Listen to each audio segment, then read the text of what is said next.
una producción de Abismo FM, creada para todos aquellos que quieren disfrutar de su tiempo libre escuchando grandes historias.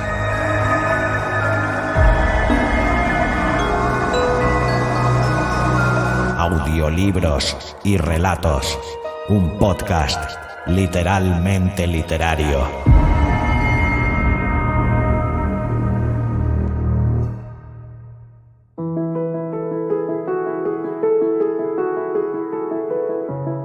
Hola, soy Xavi Villanueva. Bienvenida, bienvenido un día más a Audiolibros y Relatos, tu podcast de literatura de referencia y espero que también tu favorito.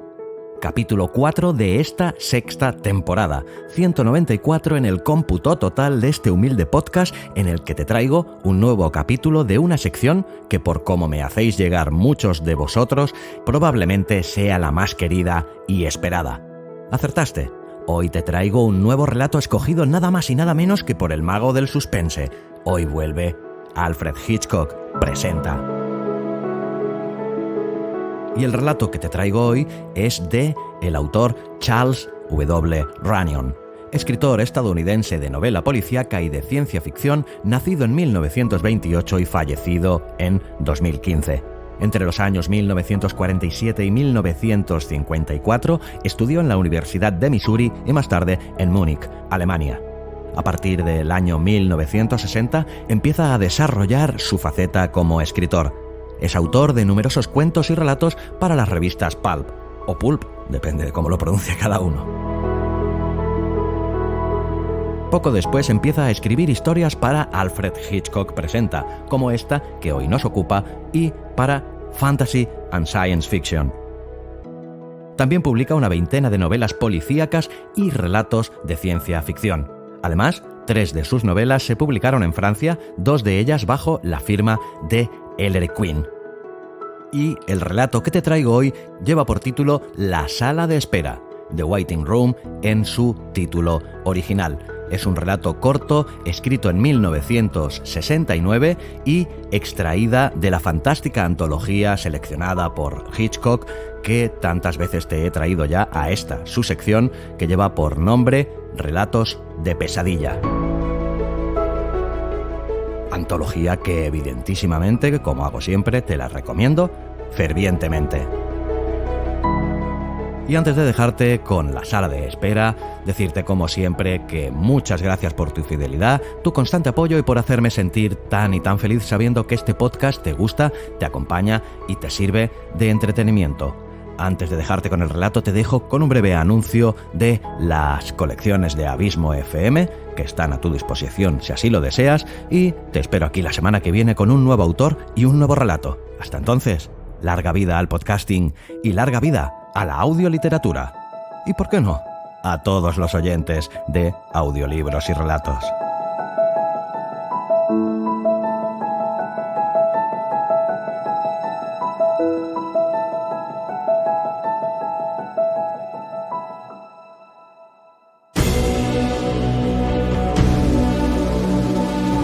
Colecciones de audiorelatos premium de Abismo FM. 3 flamantes colecciones. Colección Sherlock Holmes. Colección La Dimensión Desconocida. Y el fulgurante estreno de esta temporada. Colección Stephen King. Capítulos más largos de lo habitual, de 1 hora o más de duración. Historias y personajes que te dejarán huella. Colecciones de audiorelatos premium de Abismo FM. ¿Te las piensas perder? Yo de ti no lo haría. www.abismofm.com/colecciones.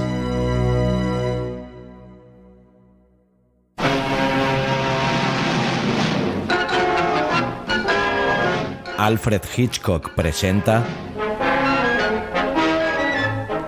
La Sala de Espera, de Charles W. Runyon.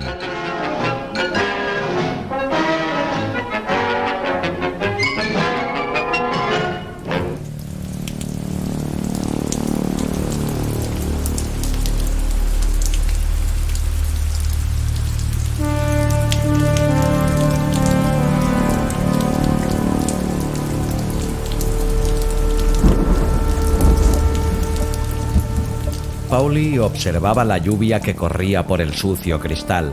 Le agradaba la forma en que las gotas nacían muy pequeñas en la parte superior, permanecían suspendidas durante un momento, se deslizaban hacia abajo hasta encontrar una compañera, volvían a detenerse y luego comenzaban un vertiginoso descenso hasta el fondo del cristal de la ventana, arrastrando todo lo que encontraban a su paso.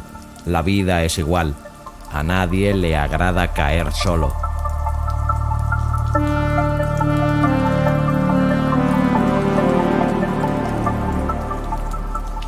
Dentro de la gasolinera el aire era caliente, impregnado por la humedad y el olor del polvo del camino y del caucho viejo. El caucho nuevo era mejor, rico y picante. Cuando era un niño le gustaba oler el caucho nuevo. También le gustaba mirar la lluvia en la ventana. Era gracioso. Había estado huyendo durante 32 años para regresar al punto de partida. No en un sentido geográfico, naturalmente. La llanura del sur de California era muy diferente de las laderas cubiertas de pinos de Arkansas. Lisa como una mesa, como si uno no estuviera sobre la tierra sino en una especie de espejo. Pauli era un hombre alto, bastante delgado. La prominente nariz era ligeramente aguileña y los ojos azules permanecían tranquilos dentro de profundas cuencas. Llevaba una americana de gabardina y pantalones grises, una camisa blanca y corbata de color rojo oscuro. Se vestía como las personas que no tienen ni idea de cómo coordinar la ropa. Su vestimenta no hacía juego en absoluto y él tampoco pretendía que se adaptara a su cuerpo huesudo. Había arrugas en el cuello de la camisa y aunque llevaba la corbata fuertemente anudada debajo de la prominente nuez de Adán, el botón superior de la camisa estaba desabrochado. El sombrero era de color marrón oscuro, aplastado sobre un lado en un vano intento de adaptar su forma al estrecho cráneo de Pauli. Sobre sus orejas se veía el grueso cabello teñido de gris. Pauli se llevó la mano al rostro y con la punta de los dedos desplazó el sombrero hacia atrás. Apoyó la frente contra el cristal y no se sorprendió al comprobar que tenía la misma temperatura que había en la habitación. Miró hacia la derecha y vio hileras de coles que se perdían en el infinito, de color verde pálido, con pequeños charcos entre ellas. Percibió un movimiento de color azul. Alzó la pesada pistola calibre 45 y la colocó en la ventana manteniendo el codo en un ángulo correcto. El arma saltó en su mano. Un pequeño surtidor de agua sucia se elevó a corta distancia y la mancha azul desapareció de la vista. Pauli retiró la mano de la ventana. Al menos estaba seco. Los policías estaban empapados. Se echó a reír.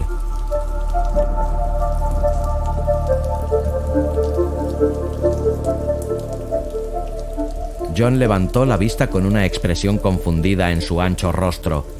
Era corpulento y sus hombros encorvados ceñían la americana marrón. Tenía siempre el aspecto de alguien que no acababa de entender lo que estaba pasando a su alrededor. ¿Cuántas quedan?, preguntó. Pauli quitó el seguro y extrajo el cargador contando los ojos de cobre que brillaban a través de la ranura. 4. Yo no tengo ninguna. John hizo girar la recámara de su 38 y lo dejó caer.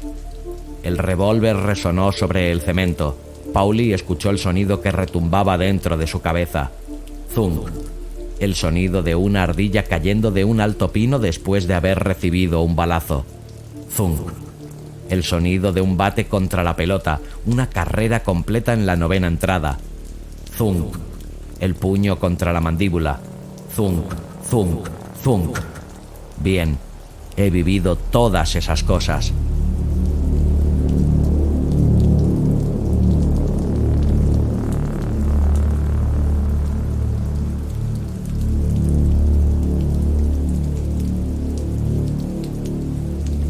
Vio que John se ataba los cordones de los zapatos.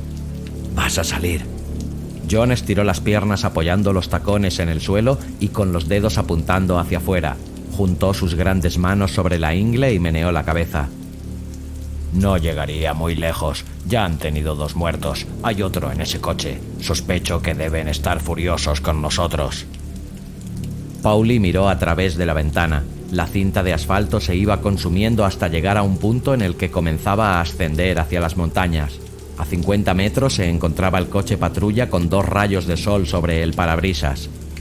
Las ruedas delanteras estaban torcidas y hundidas en la cuneta y las traseras sobre la carretera elevando la parte posterior del coche. Había algo divertido en los coches heridos. Pauli nunca podía verlos limpios y brillantes en un expositor sin imaginarse también qué aspecto tendrían cuando estuviesen como ahora. Siempre pensaba en saltamontes muertos.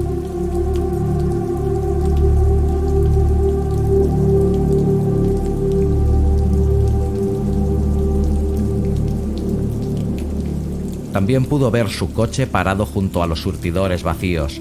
Todo había salido bien hasta que toparon con el coche patrulla. Seguramente tenían la descripción del vigilante del banco, porque el coche patrulla giró en redondo y se lanzó tras ellos. Corrían a 100 millas por hora y una bala afortunada perforó el depósito de gasolina. Pudieron llegar a este lugar y encontraron la gasolinera cerrada, vacía. Pauli había comprendido, con cierto alivio, que era el final del camino. Podía ver la carretera bloqueada un cuarto de milla más allá y los coches que comenzaban a amontonarse detrás de las barreras. Seguramente la noticia había corrido como un reguero de pólvora. Curiosos, periodistas que llegaban a presenciar la matanza. Le harían famoso por un día. Maldita sea, a él no le importaba ser famoso. Solo había intentado conseguir un poco de dinero. Era solo un juego. Siempre disparaba a matar. Eso era parte del juego. Siempre comía hasta quedar satisfecho. Siempre buscaba una mujer cuando sentía deseos de tener una mujer a su lado. Una mancha azul emergió entre las hortalizas. Apuntó con cuidado y sintió que la pistola saltaba en su mano. El hombre cayó. Apuntó el arma y sintió: llévalo detrás del cobertizo y pégale un tiro. Actuando con indiferencia, hiciste chasquear los dedos y el viejo Brindle, pobre perro desgreñado que no valía nada para nadie, te siguió detrás del cobertizo y tú hiciste que se quedara quieto entre los excrementos negros de las ovejas. Alzó la cabeza mientras tú levantabas la vieja escopeta calibre 22 de un solo cañón. Él te miró, preguntándose cuál sería el juego, y tú intentaste forzar el odio que se suponía que debías sentir. Maldito asesino de ovejas. Él corrió y te lamió la mano y tú le golpeaste y le insultaste, maldito asesino de ovejas, pero solo conseguiste que se te revolviera el estómago y Brindle estiró su larga mandíbula irguiéndose sobre las 2 patas y te miró y tú le disparaste justo en medio de los ojos burlones. Aunque entonces no lo supiste, aquella tarde hubo 2 muertes, la del niño y la del perro. También recuerdas el tiempo que hacía, un caluroso día de julio. El áspero olor de los excrementos impregnaba el aire. El sol se había puesto, pero aún irradiaba calor la vieja construcción de madera.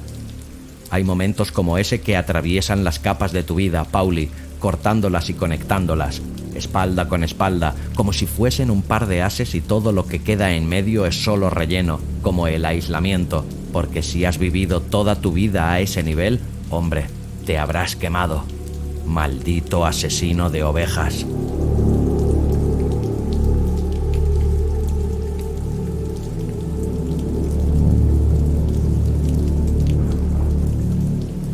El hombre de uniforme azul corrió a toda velocidad por la cuneta llena de agua, levantando su trasero en el aire como una oruga. Quiere ser un héroe. Pauli alzó la pistola.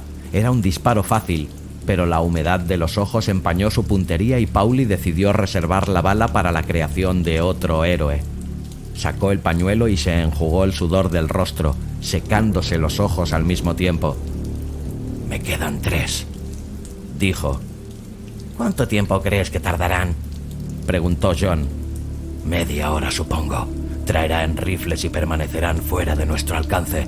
Nos mantendrán clavados aquí mientras los otros se nos echan encima».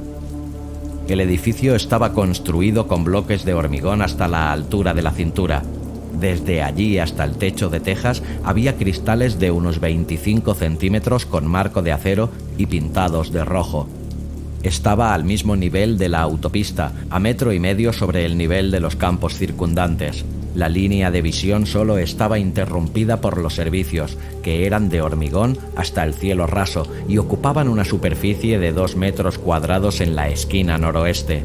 Pauli miró durante largo rato hacia la puerta cerrada. Hacía bastante tiempo que Shirley estaba dentro. La llamó, preguntándole qué estaba haciendo. «Cambiándome la ropa interior». Miró a John, quien alzó los hombros con indiferencia. Entonces Pauli comprendió. Ella sabía que esto era el final y quería morir con ropa interior limpia. Le pareció divertido y se echó a reír. Un momento más tarde Shirley salió del lavabo. Tenía la mirada desnuda e indefensa. Era extraña la forma en que los altos pómulos empujaban sus ojos hasta convertirlos en 2 estrechas hendiduras. Eran como puntas de cuchillo que se clavaban en él haciéndole estremecer. Ella siempre lo hacía, le despojaba de toda vanidad. Llevaba el pelo marrón rojizo peinado en una suave onda que se enrollaba detrás de las orejas y luego volvía a enrollarse hasta descansar contra la clavícula. La estructura ósea de su pecho destacaba bajo el jersey. Era de alguna clase de material de mala calidad, tornasolado y lleno de color oro. No le gustaba esa clase de tela y se preguntó por qué se ponía cosas que a él no le agradaban, especialmente en aquel momento. No usaba maquillaje y su boca era grande y de labios carnosos. La nariz era recta y tenía la frente amplia. Su cuerpo tenía un aroma que ningún perfume lograba ocultar, como un montón de heno, como caramelo de azúcar y mantequilla y nueces partidas. Una sensación de abundancia que hacía que sus terminaciones nerviosas se estirasen hasta tocar el vacío.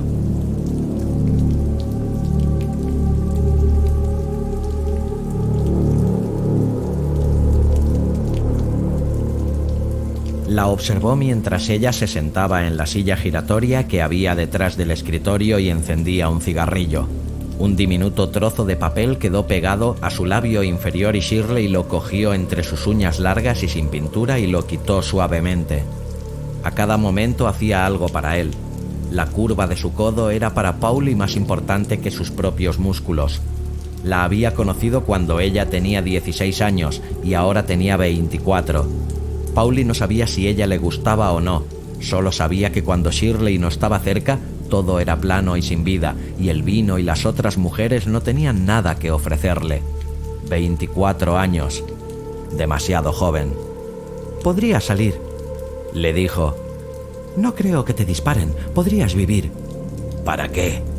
Indiferente y terminante. «Has hecho tu elección», pensó. Luego se preguntó si ella había tenido alguna vez la posibilidad de elegir. Desde el momento en que se conocieron, ambos coincidieron como una ensambladura. Él nunca había hablado de sus sentimientos, nunca había sentido siquiera las emociones que corrían por su interior. Ella los había encontrado y los había sacado a la superficie. No necesitó cavar demasiado. Ella simplemente sabía que estaban ahí y no daba un centavo por sus sentimientos o su orgullo o cualquier cosa por el estilo. Solo lo quería a él.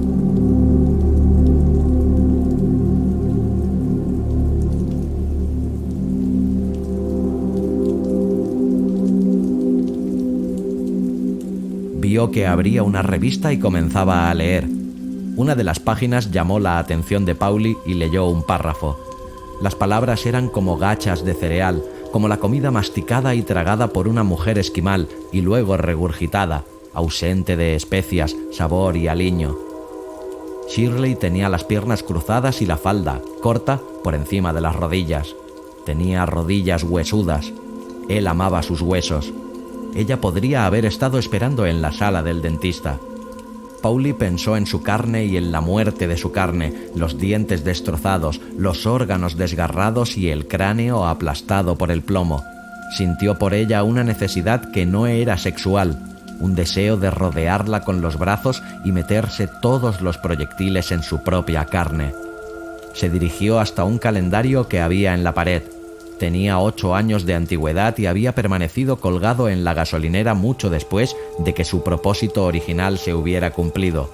Estaba adornado con el dibujo de una muchacha cuyo cuerpo era imposiblemente perfecto e inmaculado, cuyos pechos eran tan increíblemente redondos que eran... ¿cómo era la palabra? Cliché. Cuando decía algo que a Shirley no le gustaba, ella decía que estaba empleando clichés. Bueno, muñeca, ¿te gusta este cliché? Vamos a morir. Todo el mundo hace eso.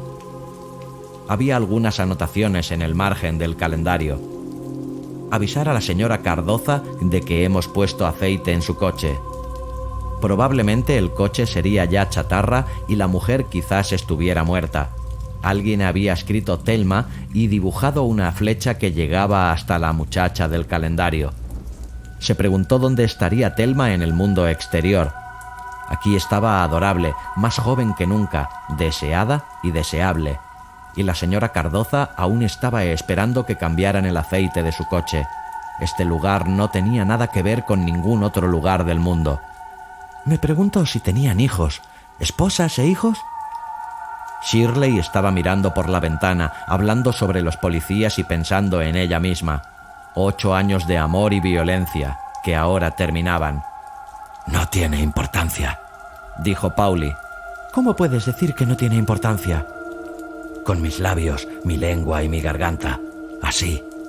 Se inclinó sobre ella y habló moviendo exageradamente los labios.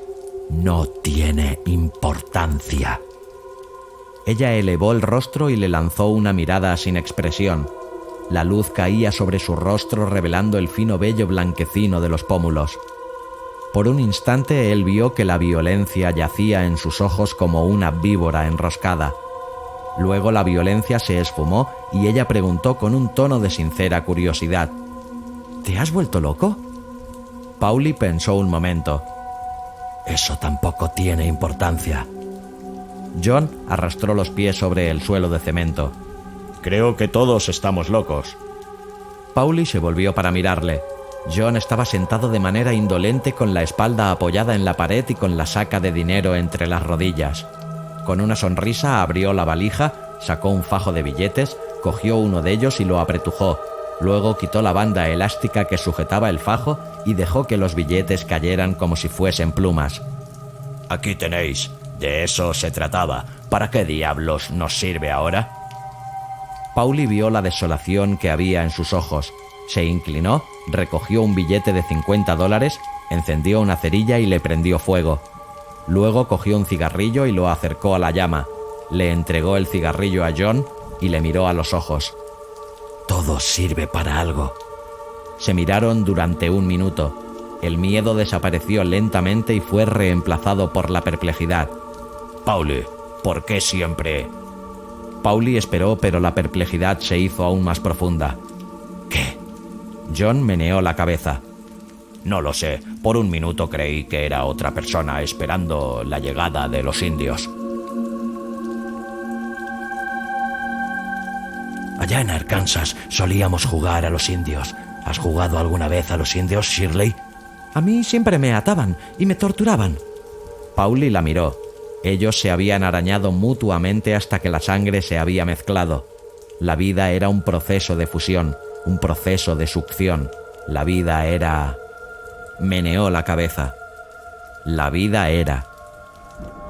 John estaba atándose de nuevo los zapatos. Nunca me gustó jugar a los indios. A ti te gustaba. Nunca llegué a ser yo mismo. Tú querías formar parte del equipo. Está bien. Yo formé el equipo. Dejé la escuela y me fui a la costa. Me embarqué y salí a ver el mundo. Seguí viajando. Cuando conocí a una chica y quise casarme, tú dijiste que era una cualquiera, de modo que la abandoné. Pauli miró por la ventana. Hacía mucho tiempo que todo estaba en silencio. Pronto...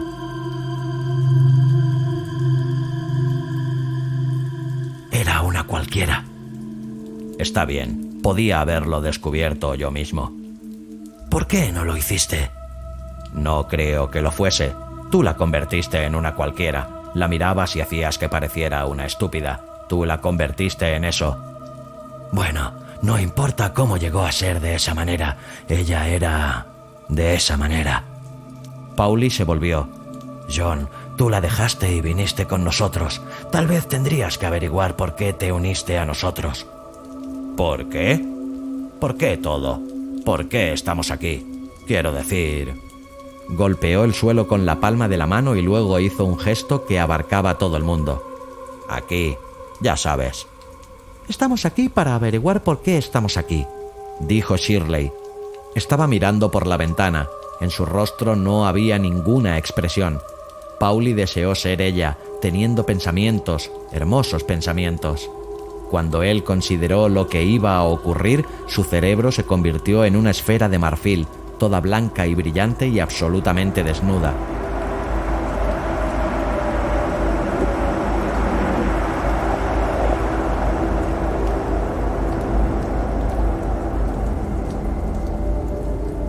¿Por qué estamos aquí, entonces?, preguntó John. Sentados en una sucia gasolinera. Papá nos crió. ¿Por qué lo hizo? Porque estábamos allí, dijo Pauli. ¿Pero por qué estábamos? Shirley ya te lo ha dicho, para averiguar por qué estamos aquí. John se puso de pie y caminó con la pierna rígida hasta el centro de la habitación. Sus zapatos arrugaron los billetes verdes y brillantes. Tenía los ojos muy abiertos. ¿Quieres decir que no hay ninguna razón? ¿No hay nada que establezca la diferencia? Nada. John miró a Shirley. ¿Estás de acuerdo? Estoy de acuerdo. La miró durante un largo momento y luego su rostro pareció serenarse. Durante 8 años he deseado hacer una cosa. Ella lo miró. Hazla. John se adelantó y cogió el jersey de Shirley tirando de él hacia abajo. Sus pequeños pechos quedaron al descubierto bajo la luz. ¿Establece eso alguna diferencia? Shirley movió ligeramente los hombros. ¿Sí? ¡Mierda! John se apartó rápidamente, atravesó la habitación y luego se volvió. Está bien, no hay ninguna diferencia. Entonces, ¿por qué no salimos ahora mismo por esa puerta? Porque quiero un cigarrillo, dijo Pauli. Encendió 2 y le alcanzó uno a John. John lo cogió y se sentó otra vez con la espalda contra la pared mirando el suelo entre sus pies. Sus muñecas colgaban flácidas por encima de sus rodillas y el cigarrillo se consumía entre sus dedos.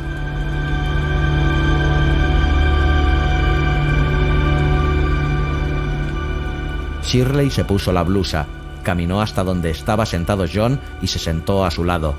Cogió el cigarrillo de entre sus dedos y fumó lentamente mientras miraba a Pauli. Había algo que brillaba en sus ojos. Pauli se arrodilló frente a ella. John levantó la vista y por un instante los tres estuvieron encerrados en una sola y dulce mano, respirando al unísono y mirando con el mismo ojo. Una bala entró a través de uno de los cristales superiores. Luego otra. Ahora tenían rifles, pero disparaban alto. No pasaría mucho tiempo. Pauli se estiró, sacudió a Shirley por el hombro y sintió los huesos debajo de su mano. Luego tocó a John en la rodilla y se incorporó, por ninguna razón especial, sino porque quería realizar su último gesto de libre albedrío. Shirley se incorporó y se colocó a su lado. John se situó en el lado opuesto. Pauli pensó en decirle: «Pudiste haber tenido a Shirley en cualquier momento, muchacho, pero yo no lo habría soportado porque entonces los hubiese perdido a ambos». Pero no hubo necesidad de decir nada. «Así son las cosas, John». «Sí, pero no tiene por qué gustarme». No tiene por qué gustarte». Entonces comenzaron a entrar las balas.